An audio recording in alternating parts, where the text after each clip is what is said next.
Let us meet Mr. Selvaprakash Lakshmanan, an independent photographer who works with many national and international publications. He is a recipient of the Paris Match Award 2007, the India Press Photo Award 2008, and the Robert Bosch Art Grant 2009-10. Along with his work, which is editorial and documentary in nature, he also photographs portraits, architecture, lifestyle, interiors, product and food. Let's go over to Mr. Selvaprakash Lakshmanan to learn from his experiences. He began his career with Dinamalar, which is a vernacular Tamil newspaper, and since then his journey of 17 years has taken him to various places, locations and stories of interest. He believes that photojournalism has the power to change the world and the society. Yeah, I'm Selvaprakash, independent photographer based out of Bangalore. Last 17 years I've been shooting different editorial assignments for Indian publication and international publications. So editorial assignments means assignments for newspaper and magazines. You know that all the newspaper and magazines have photos. Those photos are taken by people like me and other fellow photographers. There are different types of magazines.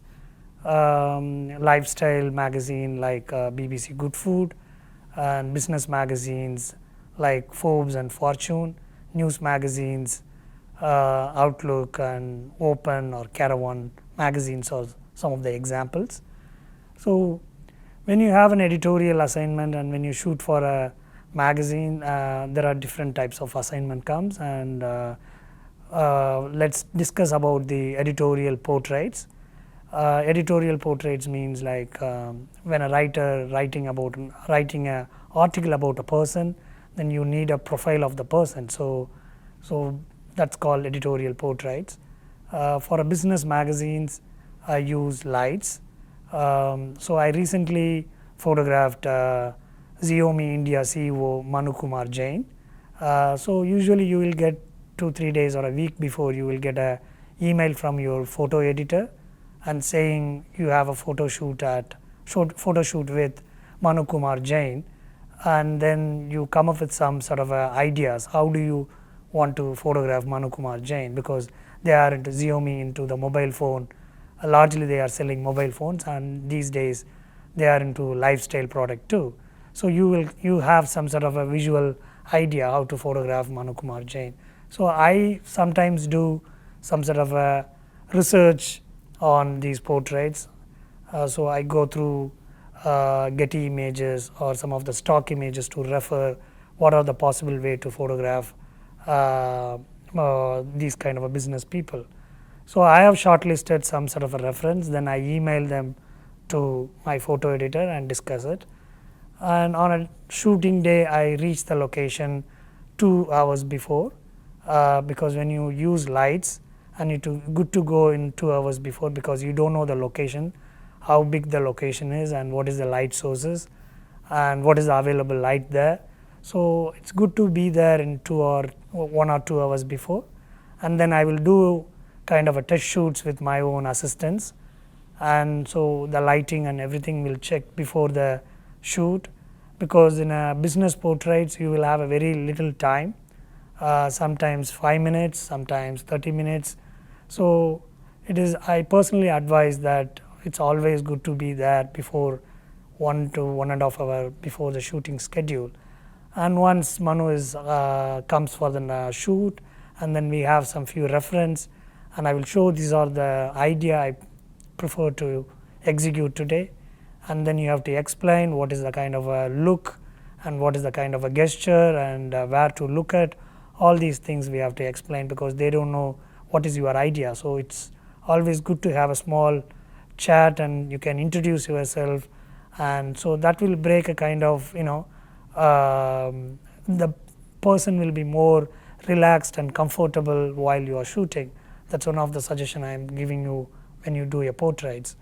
And then we set up we thought of doing a portrait where him sitting on one of the suitcase, and Xiaomi manufacture travel bags and suitcases. So we place him on a suitcase, and then there are other people holding different products from the Xiaomi were surrounded by him. That's the kind of idea we tried it. That's one option.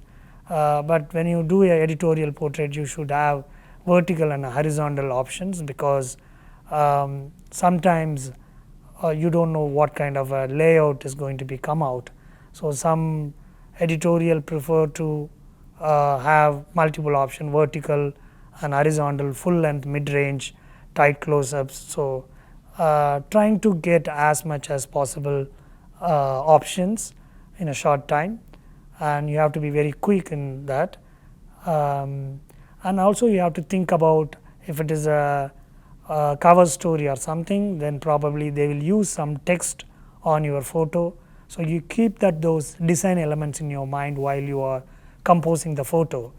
Or in case if they say that image is going to be used as a cover image, so the header means the name of the magazine will appear on top of the image. So you leave some sort of a header, and then there are some story headlines also run on the photo. So you keep some sort of a empty space or a white space in the bottom of the picture. So that helps to put the text in the photo. So those things you have to keep it in your mind while you are shooting, and multiple option is one thing you have to keep in your mind, and different light setups. You can quickly change that. To quickly change that, you have to do a test shoots before the person arrives. So these are the things will helps you to get a good image in a very short period. So that is largely in an indoor situation portrait. If you are doing an outdoor editorial portrait, and if the person we call it as an environmental portrait, that is if I shot a logistic company CEO, so we plan to shoot him inside the container, back of the container, and then we keep some trucks in the sides of the frame. So the whole image will tells that the CEO, the company CEO is into the business of logistic or something like that. So you have to pre-visualize these things, and then you go to the situation and then you execute it. As Mr. Selvaprakash just told us, that first we need to know, or we need to decide, what is the story we need to tell. And the story we need to tell, we should be interested in it, because when we are interested in it, we will go and research and find out more about the story, and find out more about what is it in the story that we would like to share and tell to people through text and also images, photographs. Once we have done that work of identifying the story, the next is the step of finding the right pictures, which we will be discussing in this MOOC.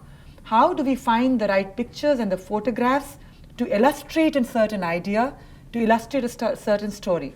Here, there's an important point to be made here, that we are making pictures with light. Photography is done with the help of light. Without light, the photograph is not possible. So let us ask Mr. Selvaprakash on what does he have to say about our relationship with light. As a photographer, how do you approach light? What and in which manner does light affect the photographs that you take? Yeah, light is a very key element in a photography, and the light will change the mood and the look of the photographs. So you have to pre-visualize what you are going to shoot and what kind of a light condition will helps you to tell the story. So largely, if you are shooting landscapes and outdoor photography, people prefer to shoot in a golden light. Golden light is a light where when the sun rises and then it stays for 15 to 20 minutes, and then in the evening also you will get a really good golden light. Before the sunset, it stays for like 30 minutes to 45 minutes. So that's the ideal time to do a outdoor. But there are different lights, hard light, soft light. So it depends what kind of a subject you are shooting. If you are shooting a portraits, I think you can shoot it in an indoor. If you are shooting in an indoor, and maybe you can plan the indoor portrait in a hard light also, because when the hard light is there, you will get a very diffuse light coming inside the house or coming into the room where you are going to plan a portrait shoot. So the different light will helps you to do a different type of an assignment. So your assignment or your subject or the way you wanted to show will determine what light will works well. Can you tell us more about the concept of pre-visualizing? When you say pre-visualize a story, what do you mean? Yeah, pre-visualization is like if somebody asks you to shoot a sports person, sports athlete, and then you have to visualize how you are going to show him. Are you going to shoot him standing in front of your camera and take a picture, or you are going to shoot the athlete with the lights, or you are going to show him in a early morning light while he is practicing, or some sort of action he is doing. So this is a kind of pre-visualize, you have to do that. And if you think if you are visualizing to shoot him on a broad daylight because of the particular sports probably happen in the broad daylight, then you can choose that specific light condition. But if it is an indoor sports game, then if you want to shoot him in a soft light, then you can choose him. You can choose the photo shoot inside the room. So that's what the pre-visualization is.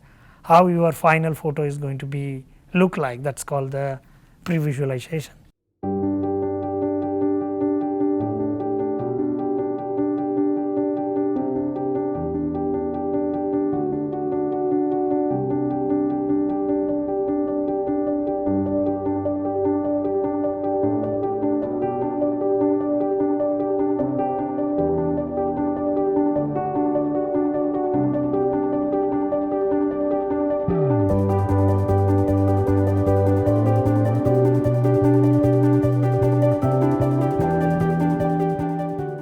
I hope that you have enjoyed listening to Mr. Selvaprakash Lakshmanan and his many experiences from his professional experience as a photographer and a photojournalist. We are going to continue to listen to him, so be back for the next video.